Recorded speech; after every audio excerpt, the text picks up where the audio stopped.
Right, I'm busy trying to organise my comic collection before we get into today's detective comments.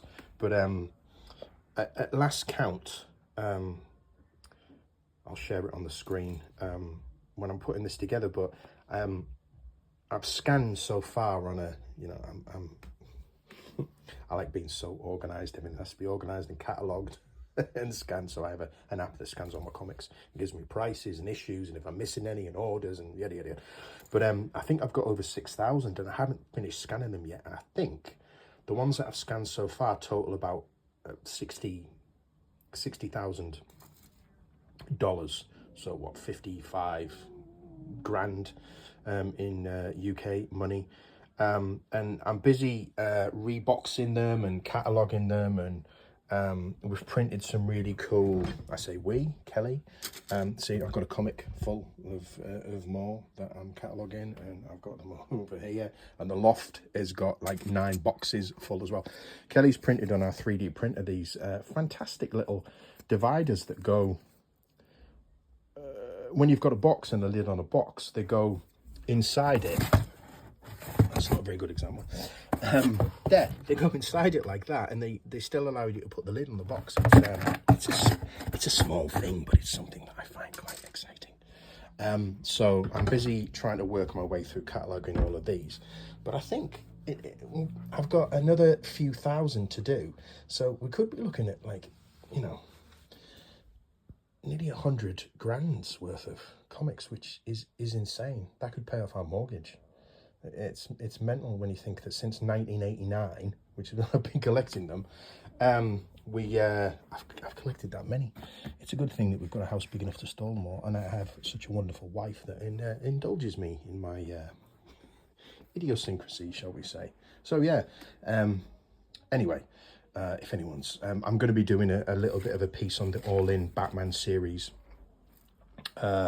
next week, but yeah, I'll let you settle down and enjoy my detective comments piece about private security. But yeah, I just thought this is how I'm spending my spare time at the moment, cataloguing.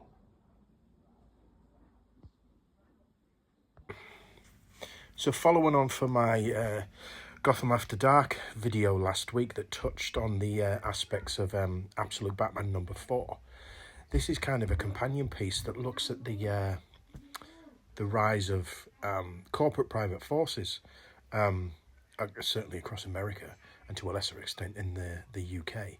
And a bit of backstory in Absolute Batman #4, which was late 2025, Wayne Enterprises is seen to not be the benevolent empire of classic Batman mythos. Instead, it's controlled by corporate and political elites who call themselves the party animals, and they deploy this private security forces to maintain order in Gotham City while working class people suffer.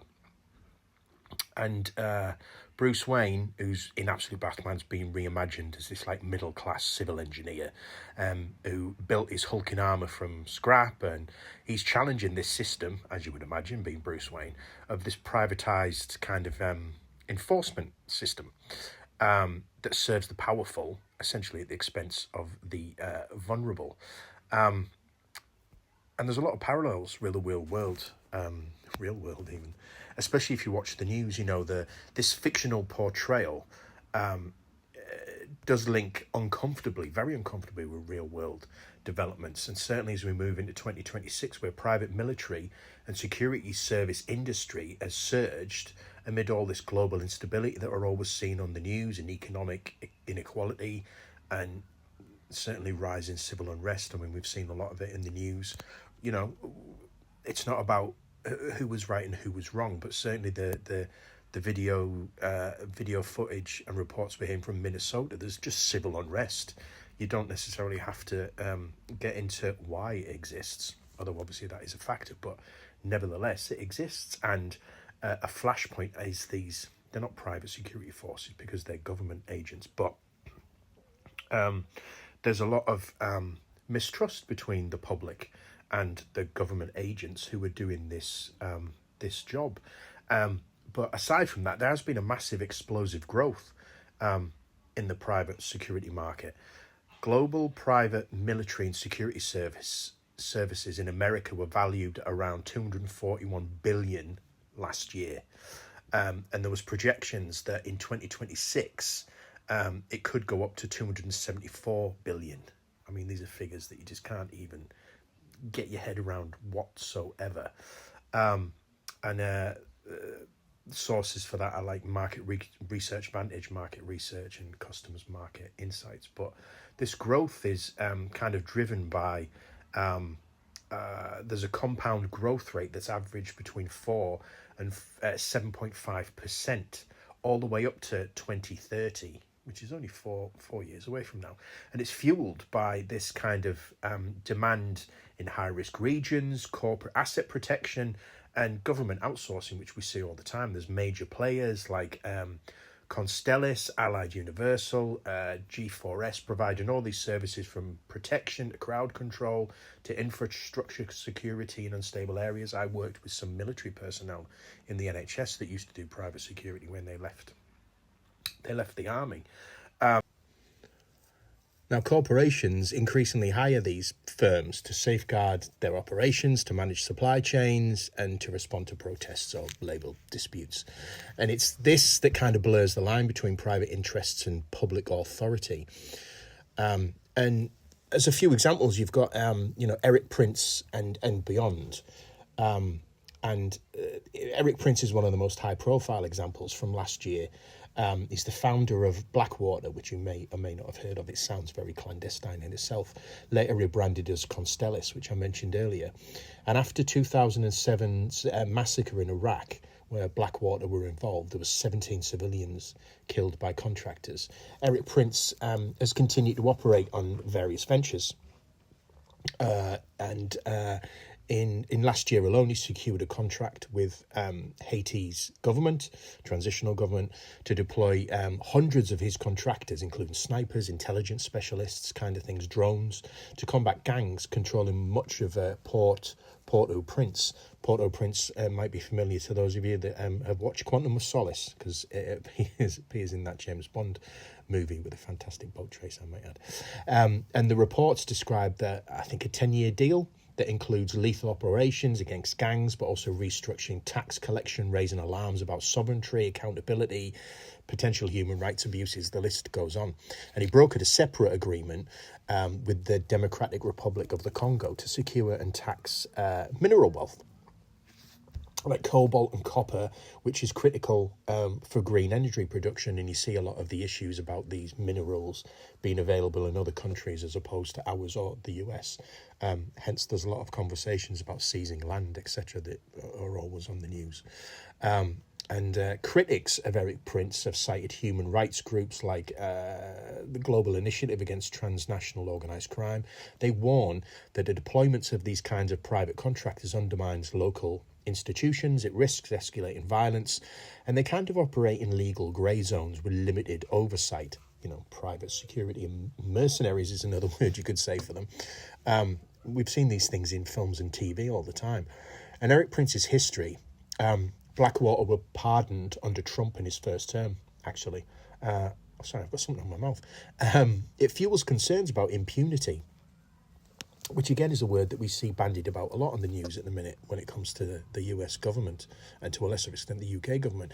And these cases kind of tend to illustrate a broader trend that private contractors are increasingly seen as used where public forces are believed to be inadequate or potentially risky, but there's often accusations of excessive force, lack of transparency, privatisation of these minerals over civilian rights, and so on.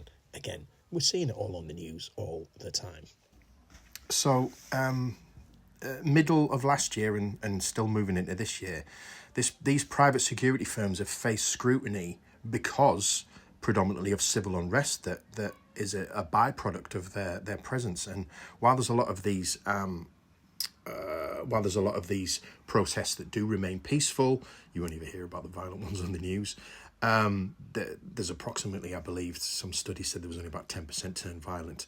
Corporate hired forces are being deployed at labour disputes, environmental protests, anti-corporation demonstrations. Like there's reports of private contractors using force against protesters at infrastructure projects, mining sites around the world. In the US, certainly the security firms are hired by corporations during layoffs or strikes, and they've been accused of aggressive tactics.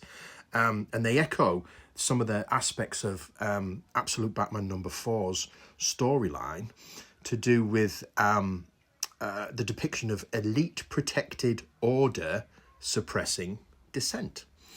And the industry defends all these roles as necessary for protecting their assets and personnel, but critics argue that they contribute to like militarization of public spaces and erode accountability.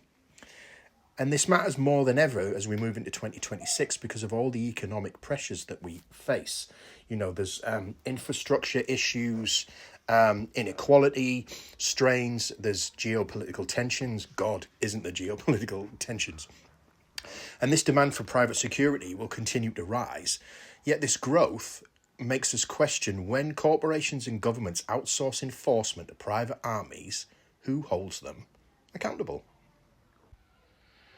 You know, who defines the threats? Who, for the public good, who measures the profit margins? Now, in Absolute Batman, which, if you aren't aware of the Absolute series, it started off with Absolute Batman, Absolute Superman, Absolute Wonder Woman. It's moved on to Martian Manhunter, Green Lantern, Flash, and then they're introducing Catwoman this quarter. For the first time in a long time, it's dominating the comic book charts and outselling the Marvel comics, which for decades Marvel have always led DC leagues ahead of DC in sales and popularity. But this Absolute series and the all-in reimagining of the DC universe has really captured something quite new and original and unique, which it's quite difficult when you've got 50, 60, 70 years of comic book lore to do with characters. It can be quite difficult to reinvent them in the way that kind of reinvigorates reader interest again. But certainly with Absolute Batman, Scott Snyder and Nick Dragotta and colleagues, etc., have really done that. And it's the Absolute Batman series is about Bruce Wayne's rebellion against this corporate-controlled security force, and it's kind of a metaphor for resistance from below. I mean, in reality, you know, no single vigilante emerges in our world that challenge the system. We have to make do with, you know, fiction and fantasy. But instead, oversight, regulation, you've got public scrutiny. They remain the primary tools to prevent abuses, in theory. And the parallels are quite stark. It's a world where private power increasingly shapes security, often at the expense of vulnerable people. And as the industry expands, there's a greater need for transparency and accountability, more than ever before. You know, these figures and things, I didn't come up with them myself. I've used business research, insights, Vantage, market research, Reuters, to find the information. Eric Prince's contracts and analysis. It's all available in the public domain. It's nothing that's difficult to access if you know what you're looking for. And everything that I've mentioned is as up to date as it can be for January 2025. But if any of what we've discussed today resonates with you, please share your thoughts in the comments, and please subscribe, because I'll be doing posts at least once a week between this and Gotham After Dark that will kind of complement each other. And for most of it, I'll be exploring how comics reflect and sometimes presciently predict the world we live in, perhaps not as much as The Simpsons.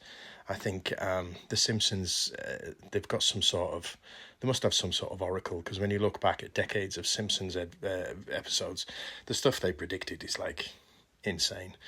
So comics, I don't think are quite there, but and whether life informs art or the other way around, whether it's subconscious that they reference the real world, real politic aspects of our day-to-day lives, is up for debate, but you can't deny it's fascinating.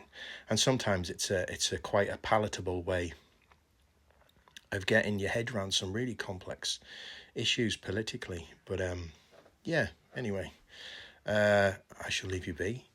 I will be back next week with another comment and an allegorical comparison between comics and the world we live in. And also we'll be looking in a separate post the current run of All In Batman, because it's pretty awesome work. So thank you for joining me. Please subscribe if you want to hear more of my dulcet northern tones, and be well, stay safe, and I'll see you later. Bye.